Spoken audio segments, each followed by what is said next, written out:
പാവം കുറെ കഷ്ടപ്പെടുന്നുണ്ട്. ഞാൻ ശരിക്കും പഠിക്കുക. അതിന് ഞാനൊന്നും പറഞ്ഞില്ലല്ലോ.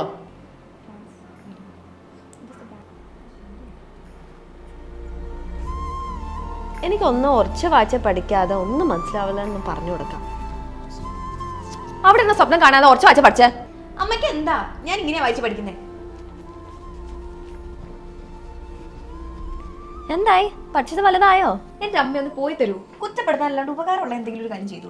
എടീ, ഞാൻ ഉപകാരമുള്ള ഒരു കാര്യം തന്നെയാണ് പറയാൻ വന്നത്. ദേ നോക്കേ, നമ്മൾ ആകാശ് ഇൻസ്റ്റിറ്റ്യൂട്ട് ഉണ്ടല്ലോ, നീറ്റും ജിയും ഒക്കെ നല്ല സിമ്പിളായി റാങ്ക് മേടിക്കാൻ പറ്റുന്ന ട്രെയിനിങ് കഴിഞ്ഞ 12 വർഷമായിട്ട് കേരളത്തിലെ എല്ലായിടത്തും ഉള്ള സ്റ്റുഡൻസിന് കൊടുക്കുന്നുണ്ട്. ഞാൻ ഓൾറെഡി എനിക്ക് അവിടെ ഒരു അഡ്മിഷൻ എടുത്തു. അമ്മ കുറ്റം പറയാൻ മാത്രമേ വരുന്നത്. താങ്ക് യു അമ്മ. താങ്ക് യു എന്നോടല്ല, ആകാശ് ഇൻസ്റ്റിറ്റ്യൂട്ടിനോടാണ് പറയേണ്ടത്.